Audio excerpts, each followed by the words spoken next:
interior walls of Ashbourne Manor were as mouldy and dilapidated as the exterior ones, only these had the added benefit of once being decorated in a layer of blackish green wallpaper now peeling away in pieces.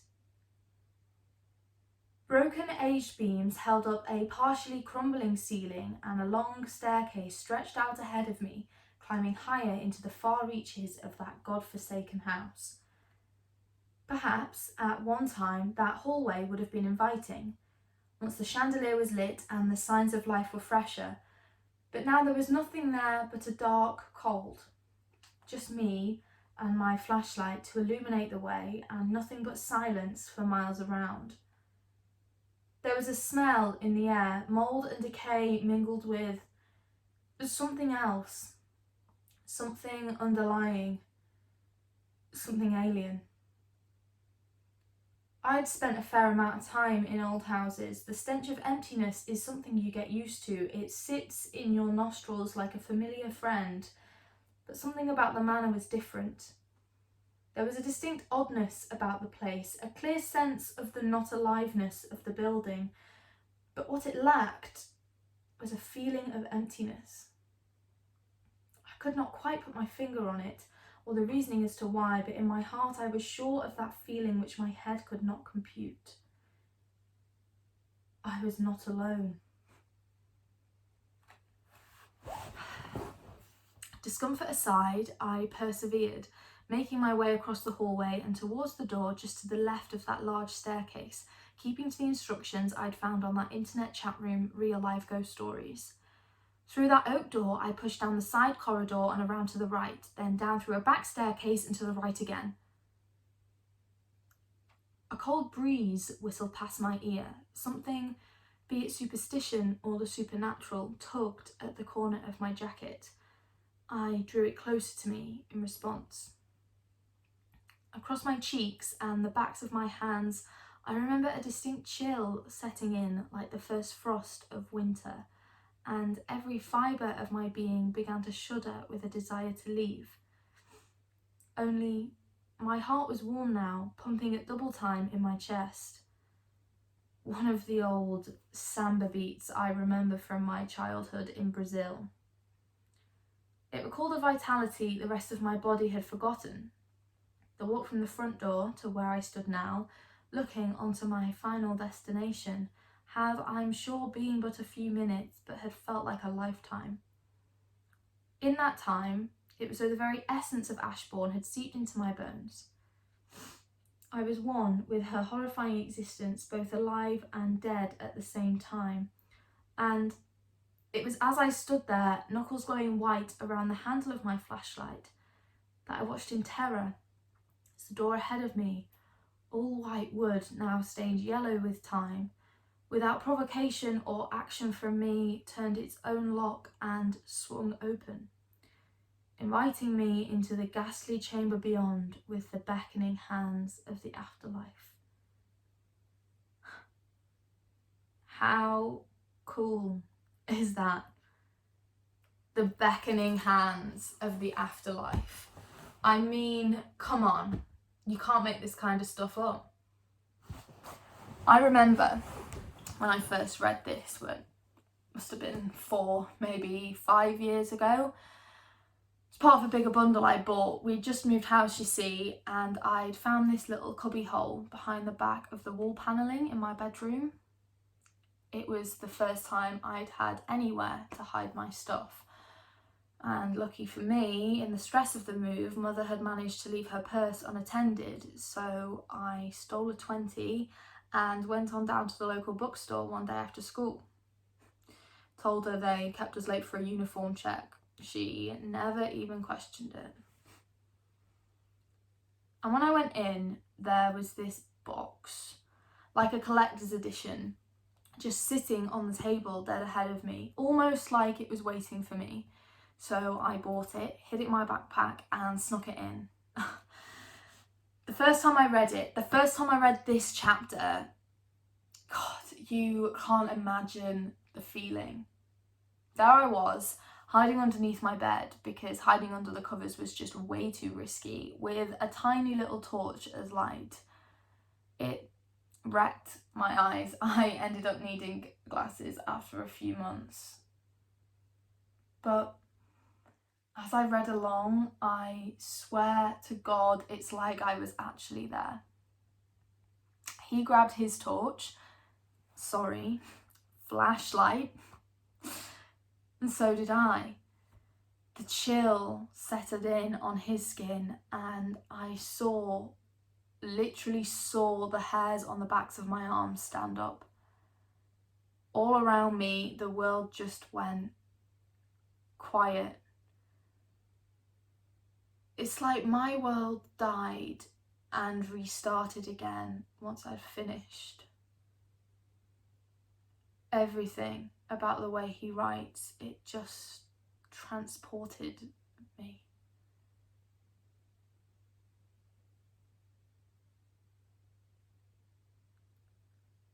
But that's not even the best bit.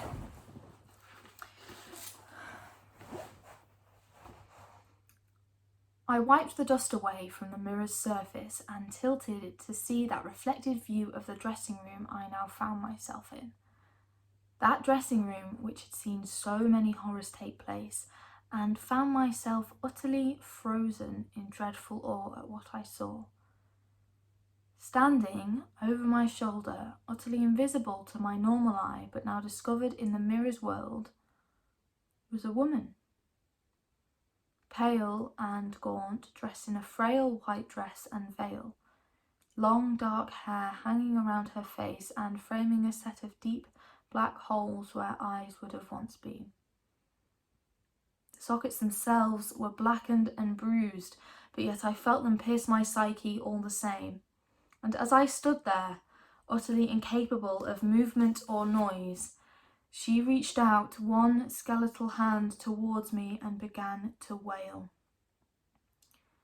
A long, haunting cry of melancholy and heartbreak that froze my soul and stilled my once so quick heart until, just like hers, it hung motionless and silent within me. This is the best recounting of a supernatural experience I've ever read in my whole entire life. And trust me, I've read a lot of them. This guy, Daniel Price, is a skeptic turned paranormal investigator who travels the world in search of real life cases of the supernatural that he then notes down in these little journals, which he then publishes and uses to fund his next trip to wherever. And I swear to God, Ashbourne Manor is like the best one he's ever written. That chat room he mentions, Real Life Ghost Stories, is an actual thing, filled with other people's stories as well. And if you scroll back far enough, you can actually find the instructions that he mentions in the book. Apparently, a group of kids tried to go there after they read this, but it turns out that Daniel himself actually bought the manor and sealed it off with like 24-hour security because he didn't want anyone else seeing what he saw. According to the stories, the house once belonged to this Victorian couple who were both like super rich and super important. And on the day of their marriage, the woman found her fiancé screwing around with some other woman. So she ran to her dressing room and gouged out her own eyes with her fingernails because she was so upset. And then she bled out from her wounds because, of course, she did. So they never actually got married. But then, a few months later, they found the guy at the bottom of the stairs all broken and bloodied. The official version is that he fell down the grand staircase, but if you actually look at the details in Price's account, it's pretty obvious her ghost killed him. So, the story goes that any married man or any other woman who sets foot in the manor is destined to die by her hand. But lucky for good old Danny boy, he's as single gets, so he managed to escape and tell everyone what he saw. It just blows my mind. The supernatural always has.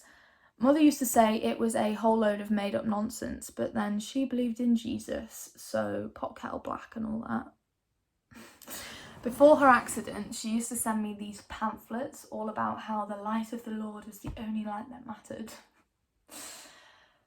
She was trying to convert me from the day that I moved out. But she just never used to get it. None of that stuff matters. Not against the huge spectrum that is this. I mean, what does it matter where I'm going to go when I die if there's so much about the world that we live in and what we live with that I don't know? And I'm not saying, of course, I'm not saying that every single supernatural experience you hear about is true. Hell, maybe Daniel Price is just a really good liar and made all of that up and then bought the manor to cover it up. You know? Maybe. It's a hell of a follow through on a lie, property investment. But maybe. But what if he's not? What if it's all true? What if all those monsters, werewolves and vampires and zombies and ghosts, what if they all really do exist? I think that would make everyday monsters, human monsters, I think that would make them seem like nothing. Because who's gonna care about serial killers or murderers or people who are mean to their dogs if Nosferatu himself is running around Europe sucking on people's necks? I wouldn't. Would you?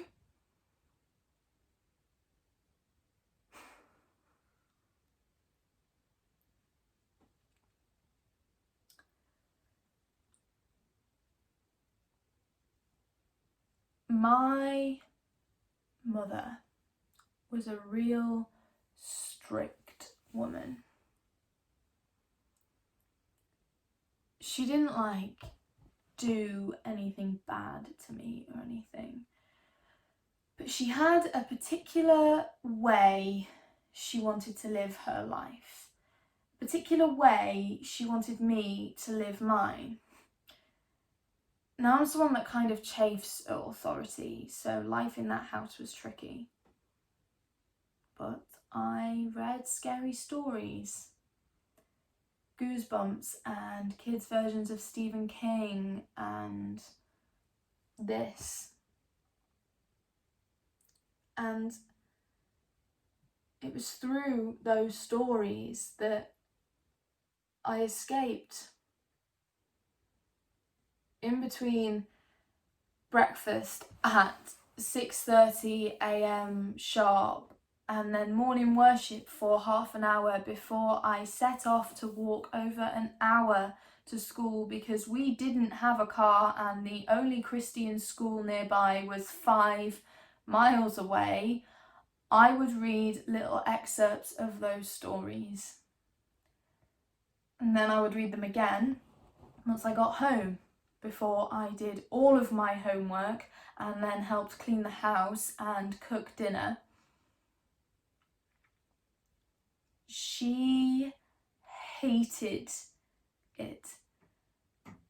Every single one. She hated that I could be so utterly in love with something that she didn't understand, something that wasn't one of her scriptures, or the Lord doesn't like books like that, she'd say.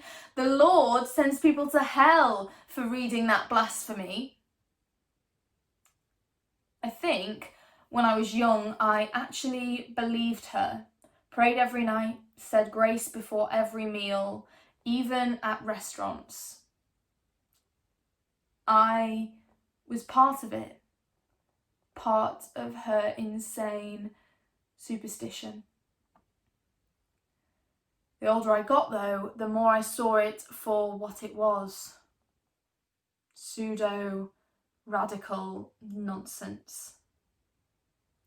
I fell into storytelling, into things that go bump in the night, and I fell away from her.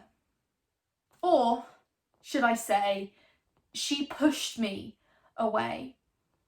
Because there's no way her narrow worldview could ever comprehend anything other than her own world. And that's why she hated it.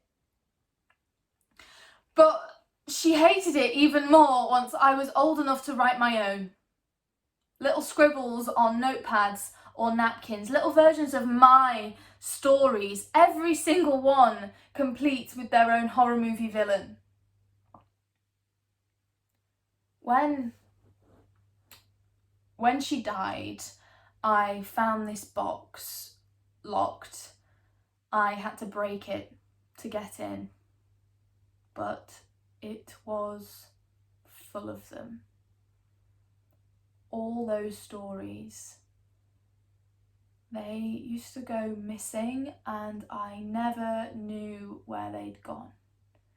Even the ones I wrote and hid away in my bedroom eventually disappeared after a few days, and I never knew where they went.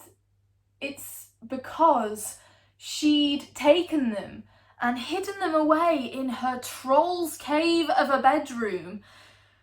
It was even better, she marked them.